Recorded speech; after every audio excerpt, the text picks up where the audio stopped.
Sejam bem-vindos. À noite nós estamos aqui adorando ao Senhor Jesus Cristo. E enquanto os irmãos adoravam, tem um texto deste louvor que fala assim: traz luz para as sombras. Aleluia. Queria que você entendesse que o Senhor fez o sol para reinar no dia, mas existe um momento de escuridão até na criação. E neste momento de escuridão, Deus coloca a lua. Não com uma luz própria, mas refletindo a luz do sol. Se na sua vida existem momentos de escuridão, quero dizer para você: olha direito aí. E até mesmo na escuridão, a luz de Cristo brilha através da lua. Deus consegue entrar até no meio da escuridão, mesmo não estando presente nas áreas escuras da nossa vida. Ele é Deus e Ele reina.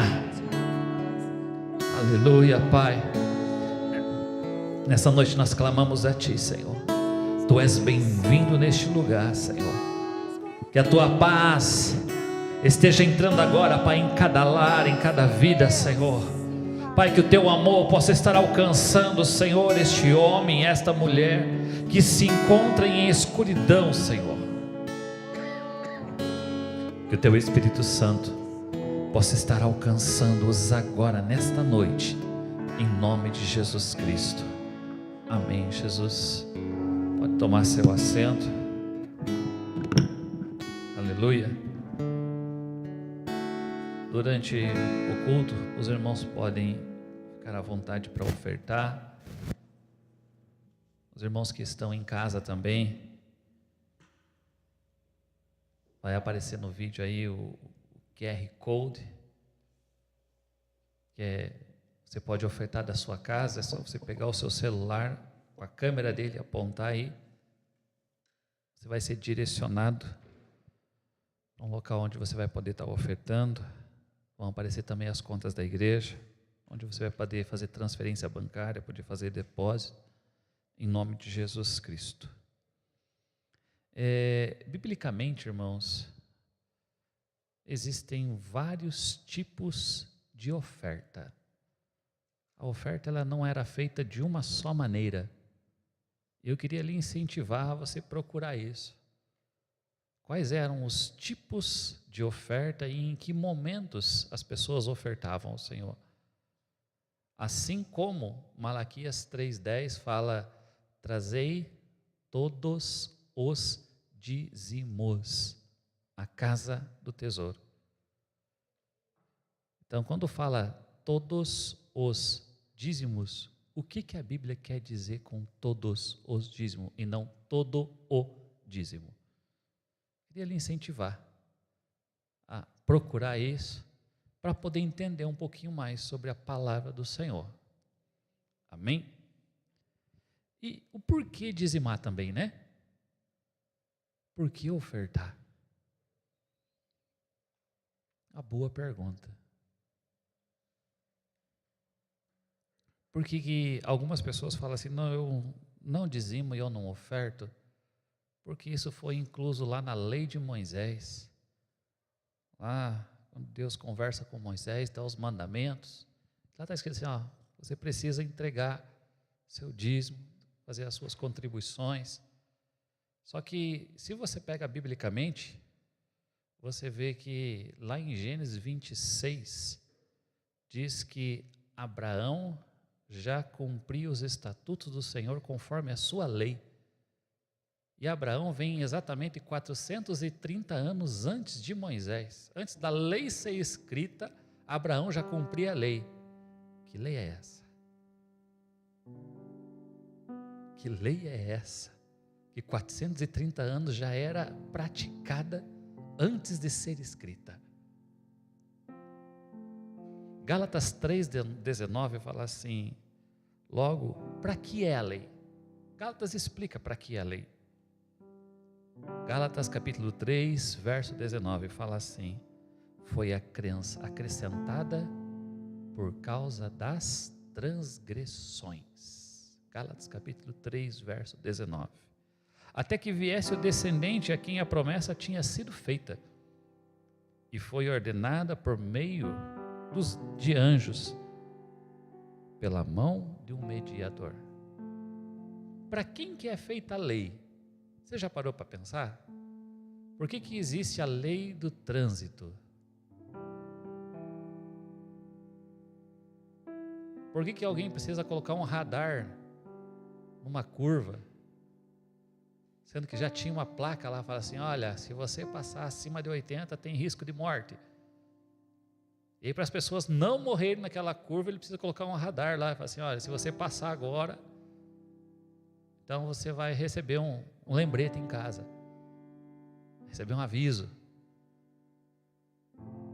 Para quem é a lei? A lei é feita para aqueles que não cumprem os princípios da direção defensiva.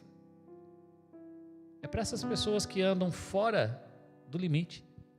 Então a lei é feita para essas pessoas. Quando você vê que lá na lei Moisés vem e coloca, Deus fala com Moisés e fala assim, para você entregar seus dízimos, as suas ofertas, exatamente porque pessoas não cumpriam o princípio do dízimo e da oferta. E para nós que acreditamos, irmãos, o que acontece quando se deixa de praticar um princípio que se acredita? Você já parou para pensar? O que acontece se existe um princípio com uma promessa, e aí você deixa de praticar o princípio? Existem promessas condicionais na Bíblia. Deus fala assim, olha, eu tenho algo para liberar. Só que para que seja liberado isso, existe uma condição. Então, quando você não pratica aquele princípio, que é condicional, a liberalidade do Senhor não vem sobre as pessoas que não o praticam. Isso também é com dízimos e com ofertas. Existe um texto também que fala sobre aquele homem que construiu a casa na areia, construiu a casa na rocha, e aí vieram os ventos, veio a chuva, veio a tempestade. E a grande maioria das vezes, quando nós falamos desse texto, eu entendi que o vento e a chuva veio para derrubar a casa. Nos últimos dias, eu entendi que o vento e a chuva não vêm para derrubar a casa. O vento e a chuva, ele vem para revelar os fundamentos daquela casa. Porque o que derruba a casa é um fundamento construído em cima de uma base errada. O que derruba a casa é um fundamento construído no local errado. Então o vento e a chuva, ele vem só para revelar os fundamentos que a casa está construída. E nas finanças também. Nós vivemos um tempo hoje em que está previsto uma próxima onda. É uma onda financeira. E essa onda financeira, eu quero dizer para você que me ouve agora, não vem para derrubar ninguém. Esse vendaval financeiro que vai vir, não vem para destruir ninguém. Vem para revelar os fundamentos onde cada um tem alicerçado a sua fé. Aleluia. Abra a palavra do Senhor comigo em Jeremias capítulo 17 e verso de número 7. Jeremias 17, 7.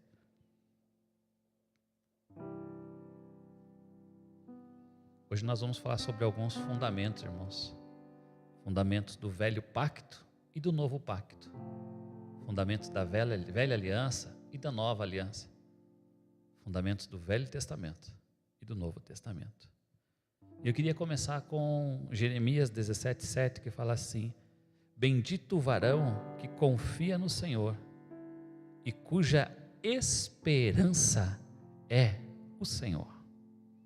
Porque é como a árvore plantada junto às águas, que que estende as suas raízes para o ribeiro e não receia quando vem o calor, nem a sua folha fica verde, e no ano da sequidão não se afadiga, nem deixa de dar o seu fruto.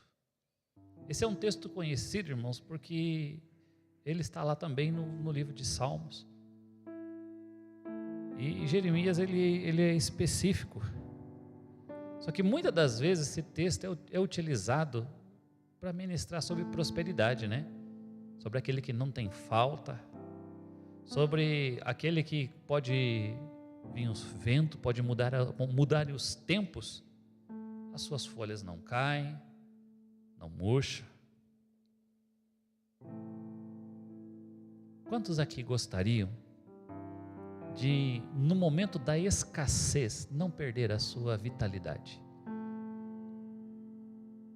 No momento da luta, da dificuldade, no momento em que as coisas estão secas, ele continuar gerando, frutificando. No ano da sequidão, não se fadigar, nem deixar de dar o seu fruto. É isso que Jeremias 17 está falando. Entretanto, a base para que essas adversidades destes tempos não impactem a vitalidade e a frutificação da árvore está relacionada ao fundamento desta árvore, aonde ela está plantada e aonde as suas raízes chegam. Jeremias 17:7 fala assim: bendito o varão que confia no Senhor e cuja esperança é o Senhor. Confiança e esperança em uma base, o nosso Senhor Jesus Cristo. Aonde é que nós temos depositado a nossa esperança mesmo? Aonde é que está a nossa confiança?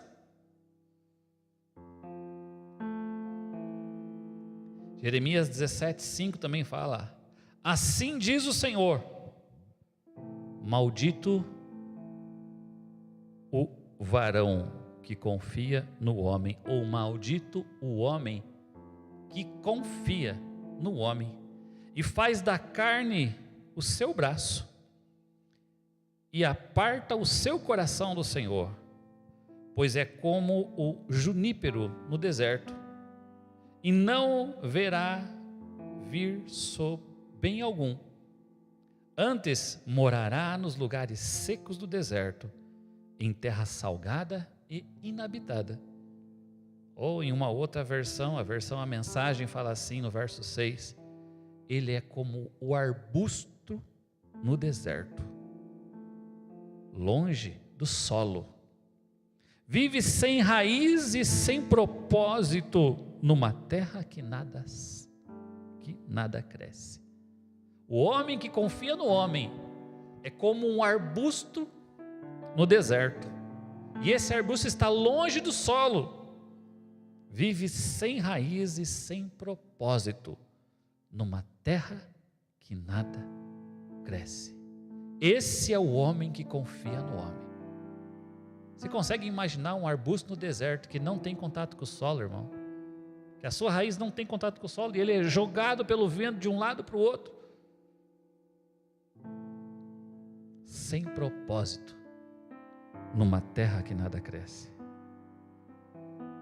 O homem que confia no homem não tem raiz e não tem fundamento. Nas batalhas que este homem enfrenta, ele sempre é injustiçado. Na grande maioria das vezes, ele é vítima da história. E é fácil de identificar, irmãos. Você conversa com ele, a culpa sempre é dos outros. Ele sempre é a vítima. E para você que me ouve hoje, e que até agora não conseguiu criar raízes. Pare de valorizar as suas decepções. Permita que a palavra de Deus seja cura na tua vida. Permita que o Espírito Santo de Deus possa te tocar aí nessa noite. E então, esse cenário de morte, esse cenário de escassez, possa ser mudado. Salmos capítulo 20, verso número 7, fala assim: uns confiam em carros, outros confiam em cavalos, mas nós faremos menção do nome do Senhor, nosso Deus.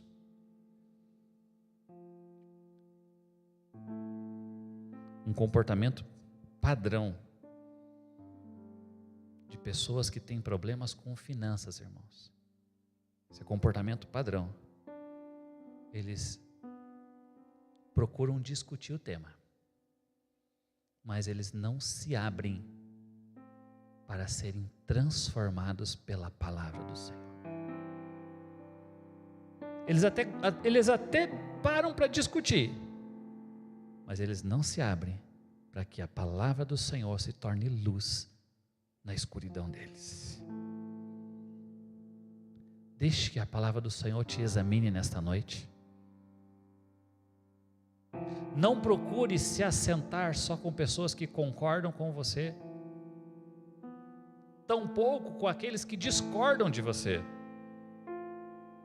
Procure se assentar com alguém que esteja de acordo com a palavra do Senhor. Isso é totalmente diferente, irmãos. Muitas das vezes nós nos assentamos com aqueles que temos afinidade, ou algumas vezes com aqueles que discordam.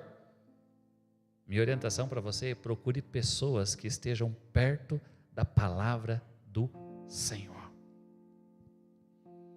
E a mesma coisa é aonde congregar. Há algum tempo na minha vida, irmãos, nós trabalhávamos e ministrávamos. E quando uma pessoa aceitava Jesus, uma das orientações que eu dava assim: olha, procura uma igreja perto da tua casa para você congregar.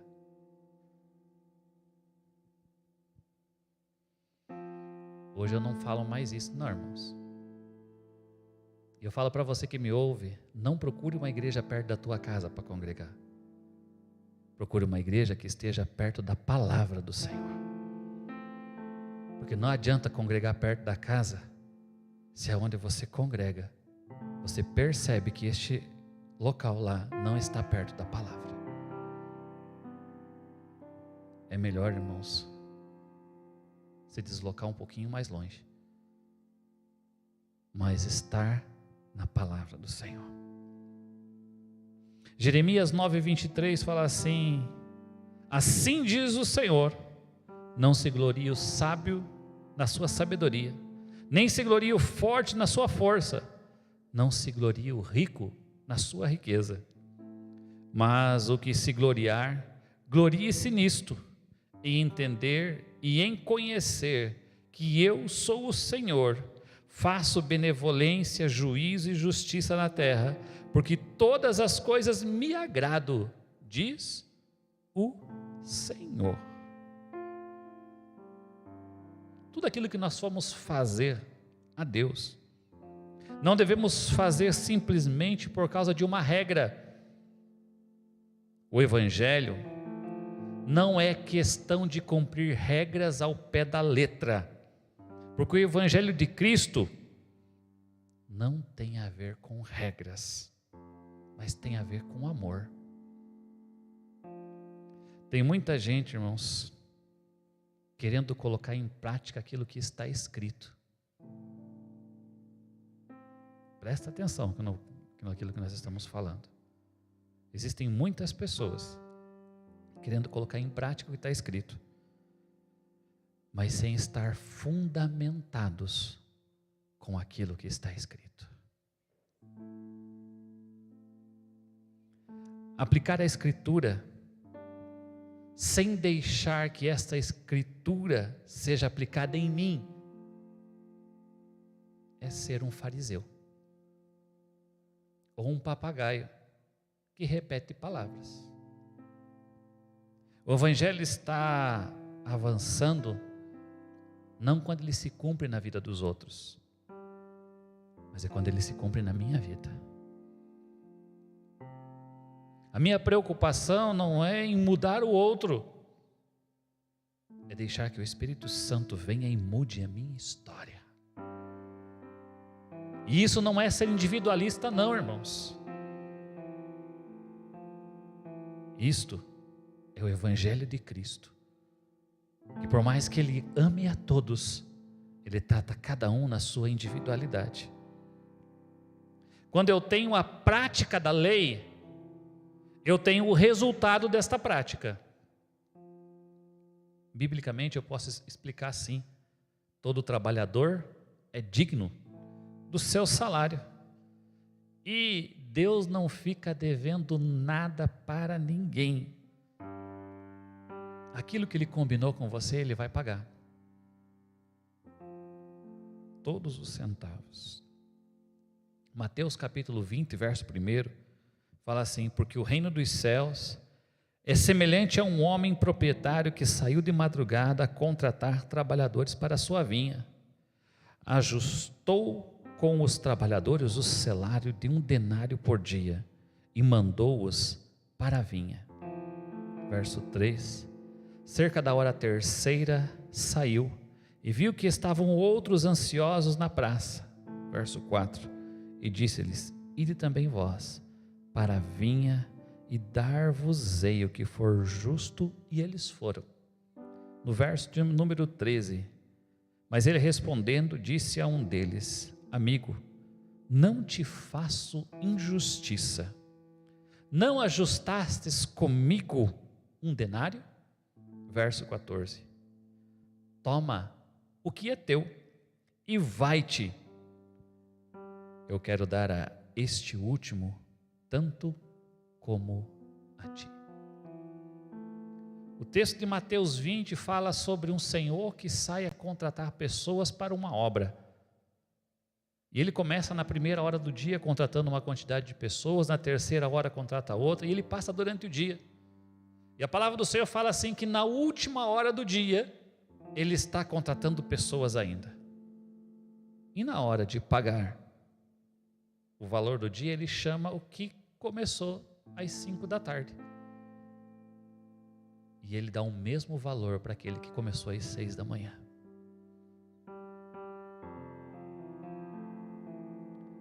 O grande problema aqui, irmãos, é que nós gostamos de nos comparar, né? E nos sentimos injustiçados quando alguém que trabalhou menos ganha a mesma coisa.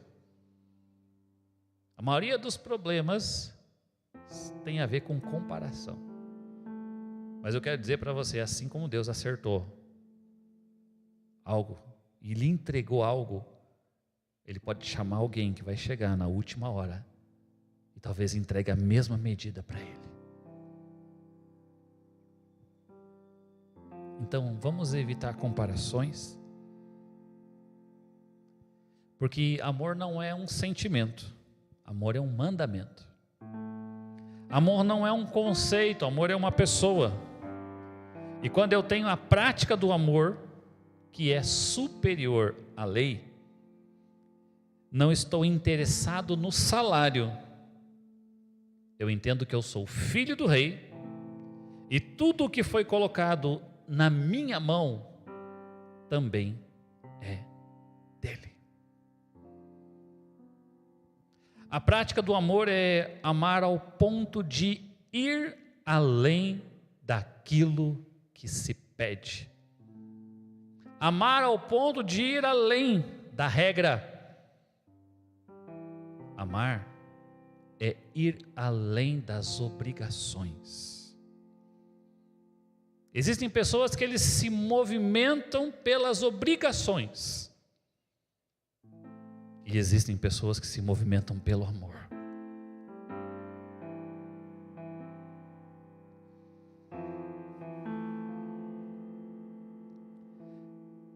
Quando nós temos medo de algo ou de alguém, Este medo me faz ter um posicionamento de cumprir as minhas obrigações. Mas somente amando, nós vamos além das obrigações. Como está o teu relacionamento com o Espírito Santo? Como está o teu encontro diário com Ele? Os seus encontros com Ele são por interesse? Os seus encontros com o Espírito Santo são por obrigações? Ou os seus encontros com Ele têm a ver com um amor que supera tudo isso? 1 João capítulo 4, verso 18 fala assim: no amor não há medo.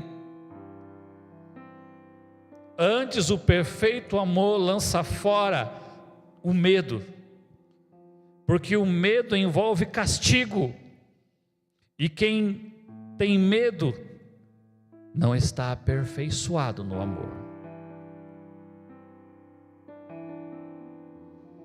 Quando nós olhamos para o Novo Testamento ou o Novo Pacto, nós temos a seguinte visão: se uma pessoa obedece em tudo ao seu Senhor, se a pessoa vem e obedece em tudo, em nada negligencia, mas em tudo obedece, ainda assim é considerado como um servo inútil.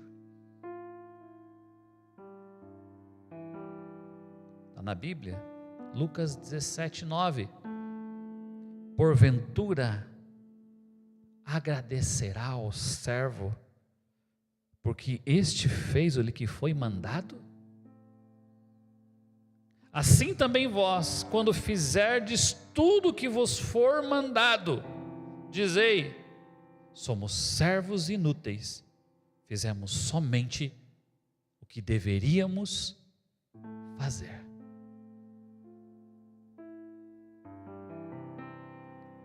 O Evangelho do Senhor não é cumprir a regra ao pé da letra, mas é ir além do que se pede.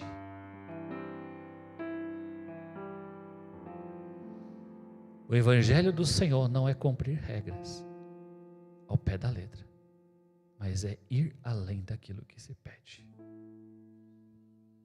Nessa noite eu queria que você começasse a pensar e a raciocinar comigo.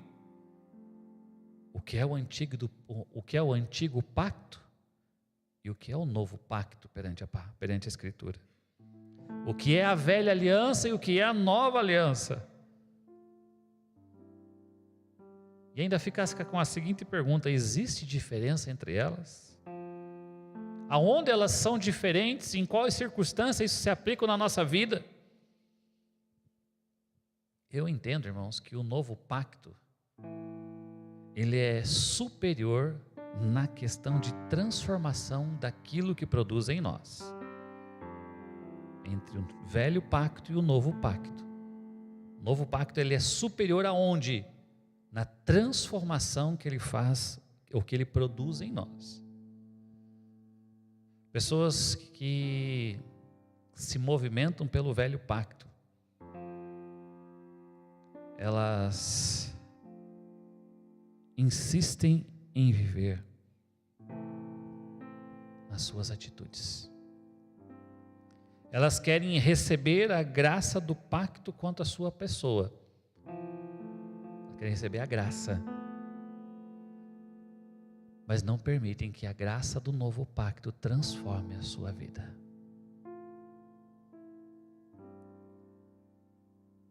As pessoas crentes em Deus, que adotam a lei como modo de vida, não têm a sua natureza pecaminosa transformada, vivem de acordo com a lei. E viver de acordo com a lei era ter os pecados perdoados, mas não ter a sua natureza pecaminosa transformada. Isso era viver na lei. Você tinha acesso à liberação do pecado através do sacerdote. Os teus pecados estão perdoados, mas você não tinha transformação no seu interior. A transformação de uma pessoa, ela está relacionada a uma mudança de natureza. No pacto de obras e leis, as pessoas eram perdoadas, porque o sangue do Cordeiro cobria os seus pecados. Existia o sacrifício de um Cordeiro pascual, que garantia que Deus se compadecia dos seus pecados e eles eram perdoados. Era a oferta do Cordeiro. Lemos isso em Números capítulo 6, verso 14, que fala assim: e oferecerá a sua oferta ao Senhor um cordeiro de 1 ano, sem defeito, como holocausto, e uma cordeira de 1 ano, sem defeito, como oferta pelo pecado, e um carneiro sem defeito, como oferta pacífica.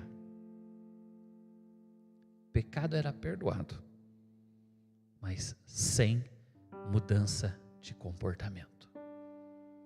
E nós vamos entrar fundo para entender o que é isso, tá?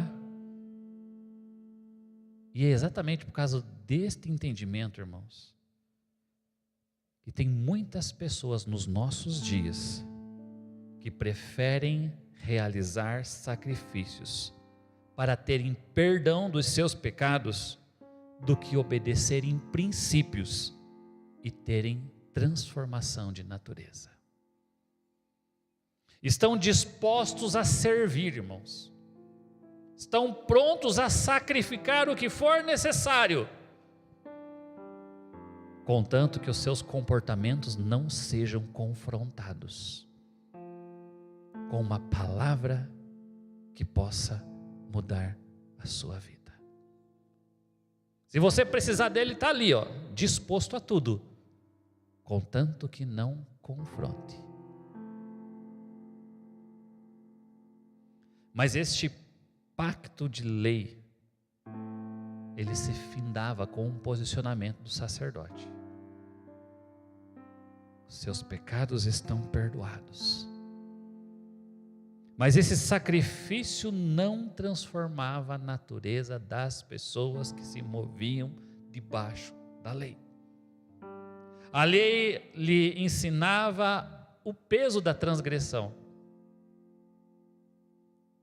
É como uma balança, irmãos, que nos fala o nosso sobrepeso, mas não muda a nossa obesidade. O antigo pacto era uma balança, era como uma balança, que nos mostrava o quanto estamos acima do peso, mas não faz com que percamos peso. Ah, você pecou? Você precisa lá criar o cordeiro, você precisa vir, você precisa ofertar, você precisa fazer isso, você precisa fazer aquilo. Só não precisa mudar de vida. A pessoa vai até a balança e sai consciente: estou acima do peso. A lei demonstrava o quanto a pessoa estava fora do princípio, mas não mudava a sua natureza. Existem alguns exemplos que eu queria trabalhar aqui nesta noite. É como nós comparássemos isso a um termômetro. Qual é a função do termômetro? Diz a temperatura, mas não muda a situação. Nos dá o diagnóstico, mas não nos traz a cura. Diz o tamanho da minha febre, mas não muda a minha temperatura. Isto é quando nós éramos pesados na balança da lei. A lei informava a gravidade do pecado, determinava o sacrifício e assim o pecado era perdoado. Como uma pessoa que era diabética e tivesse a cura. Só que sai daquele ambiente e volta a se alimentar da mesma maneira. Pouco tempo depois, a doença retorna. Ou um outro exemplo, irmãos, é como se fosse um encontro de glutões. Aquela mesa farta. E eles comem, e aí vão para uma sala do lado, vomita, e volta para a mesa comer de novo. Existem pessoas assim dentro da igreja. Se alimentam do pecado. Vem para dentro da igreja, vomita tudo. E depois sai para fora para continuar se alimentando. Não é isso que Deus quer para a tua vida, tá? Que Deus tem para você um caminho diferente. Deus não quer só perdoar teu pecado. Deus quer mudar a tua história. Deus quer te arrancar desse caminho e te conduzir para um outro caminho de vida. Deus quer mudar a tua trajetória.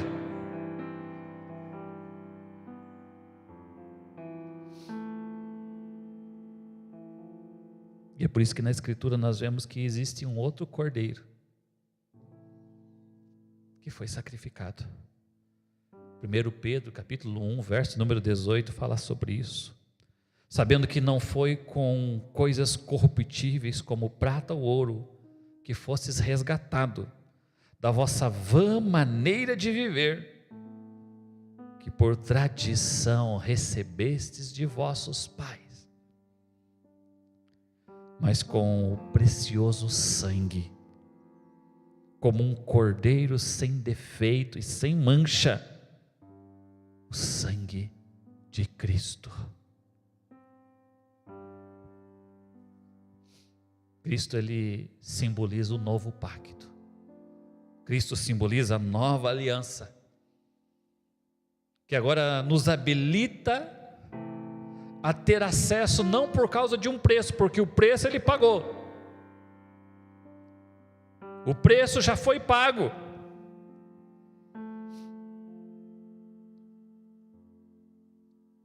Mas agora, para ter acesso a isso, nós não precisamos pagar o preço. Nós precisamos olhar para dentro de nós e ter uma mudança de vida. Você consegue ver a diferença de um lado para o outro? Na velha aliança nós pagávamos o preço e não mudávamos de vida. Na nova aliança, Cristo pagou o preço para nos deixar apenas com a mudança de vida, mudança de natureza, aonde eu examino a mim mesmo, começo a enxergar o quão pecador eu sou, e então eu me arrependo daquilo que eu pratiquei. Não é só ser perdoado, irmãos, é se arrepender, porque independente daquilo que nós fizermos, Jesus já nos perdoou. Agora o nosso arrependimento, ele nos reposiciona no lugar que nós estávamos. Eu já não sou mais alguém que faz algo para ser perdoado por Deus. Não faço as coisas para ser perdoado, porque isso era a lei. Isto é a sombra da lei. Mas entendo que Cristo perdoou os meus pecados para mudar a minha natureza pecaminosa.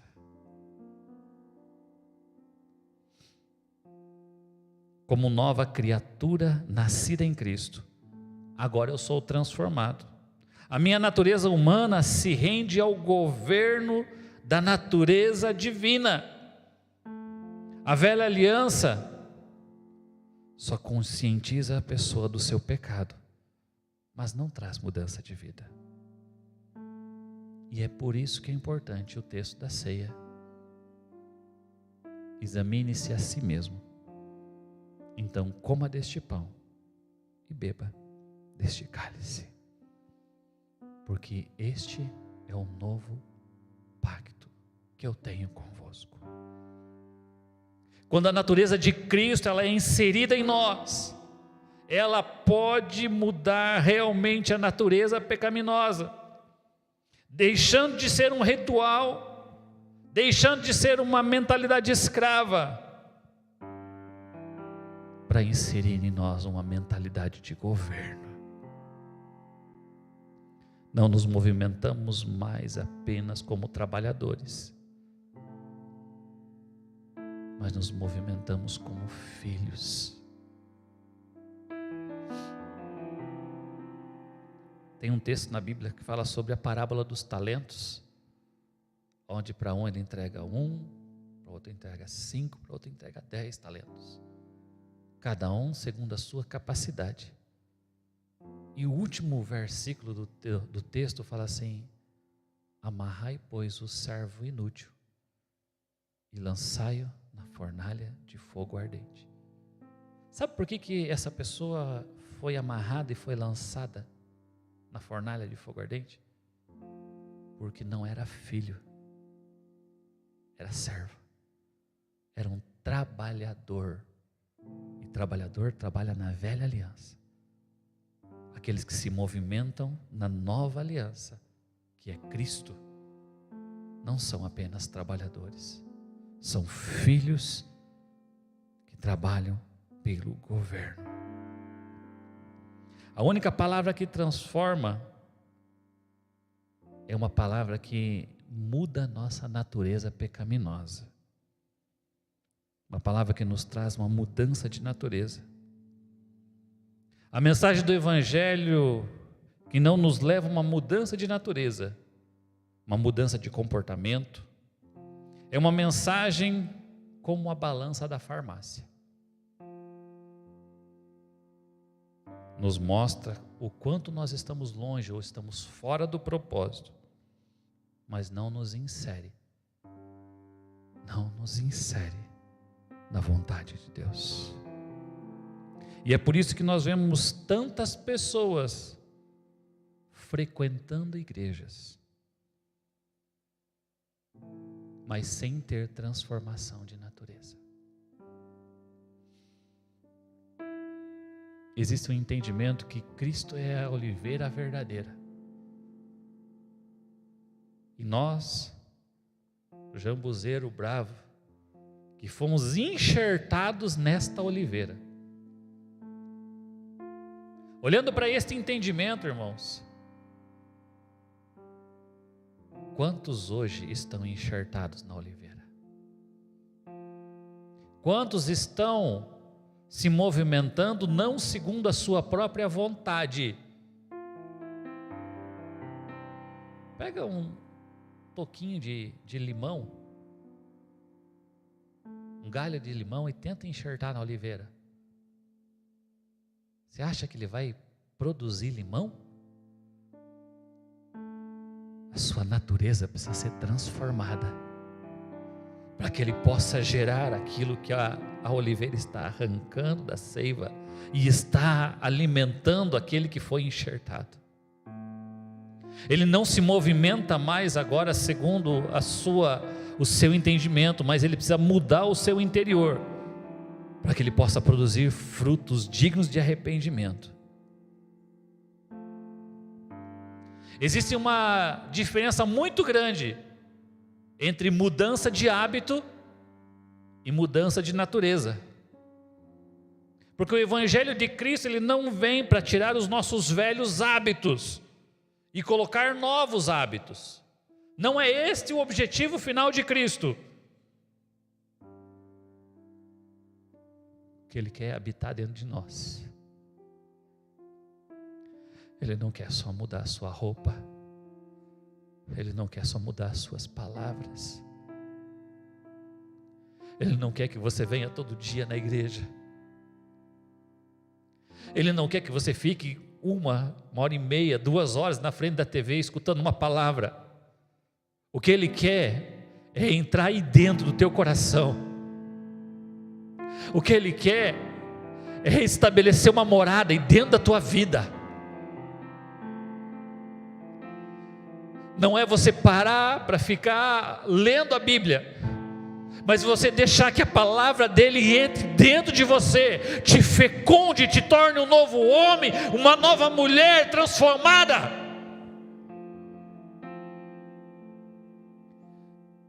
Ele quer mudar o nosso habitat, aquele que habita no esconderijo do Altíssimo, a sombra do Onipotente descansará.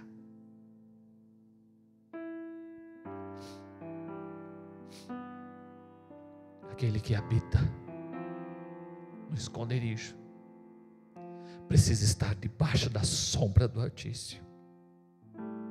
Bem-aventurado o varão que não anda, não se detém e não se assenta. Deus nos resgatou da potestade das trevas e nos introduziu no reino do seu Filho.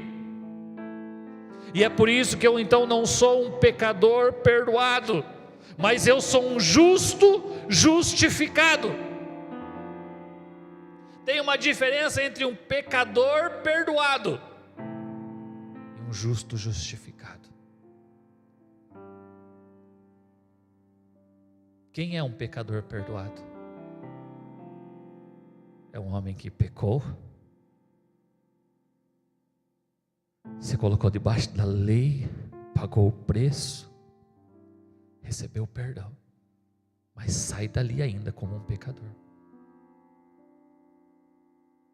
porque a sua natureza pecaminosa não mudou. Ele era um pecador, agora é um pecador livre.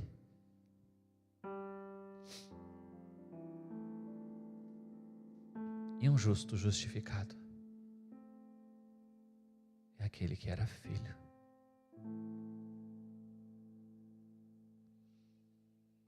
Saiu, chegou para o pai e falou assim: pai, me dá a parte da herança que me pertence. E ele sai para longe. Mas um dia ele cai em si, põe-se em pé e retorna para a casa do seu pai. E o seu pai não o recebe como alguém que o abandonou, como um dos seus trabalhadores. O seu pai lhe abraça como um pai abraça um filho. Aquele jovem chega para o pai e fala assim: pai, faze-me como um de seus empregados. E ele fala assim: filho, você não é meu empregado. Eu tenho um sapato novo para você, eu tenho uma veste nova para você, eu tenho um anel novo para você, e eu tenho um cordeiro preparado, porque hoje tem festa. Hoje tem festa nessa casa.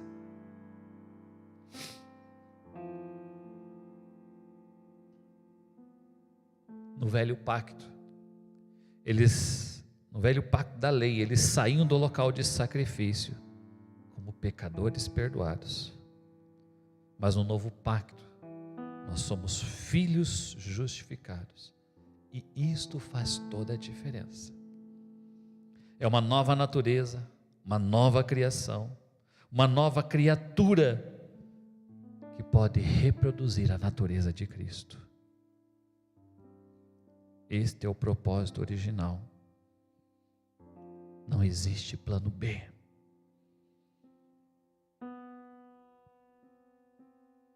É nós termos a oração do Pai Nosso. Pai, que seja feita a tua vontade, aqui nesta terra, como ela foi estabelecida lá nos céus, Pai. Põe-se em pé comigo nesse momento.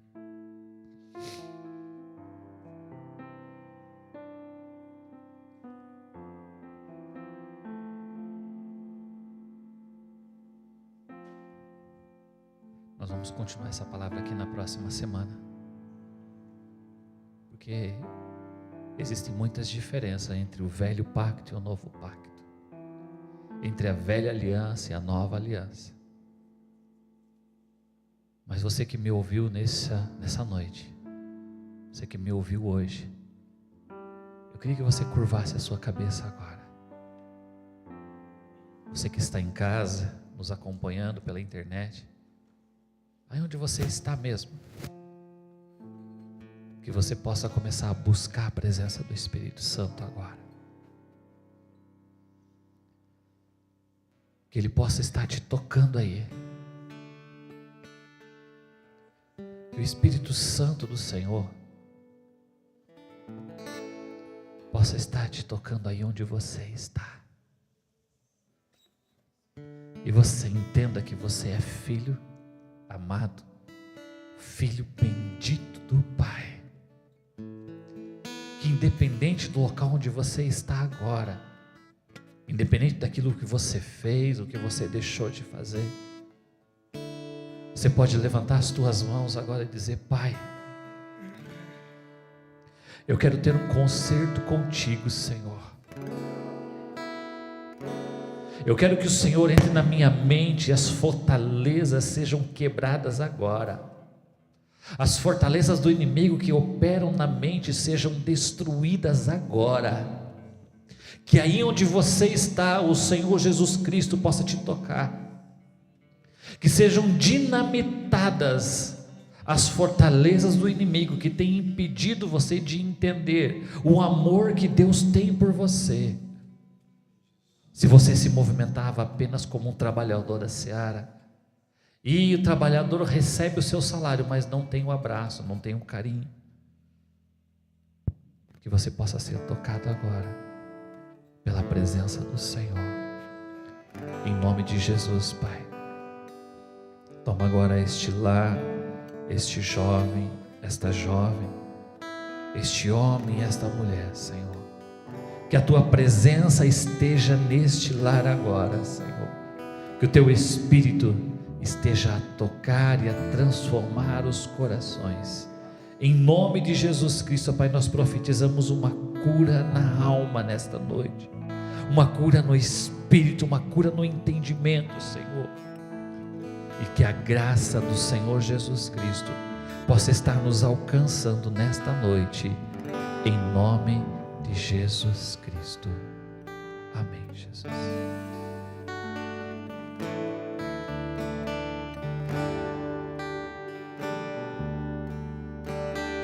Pai, estou aqui. Olha para mim,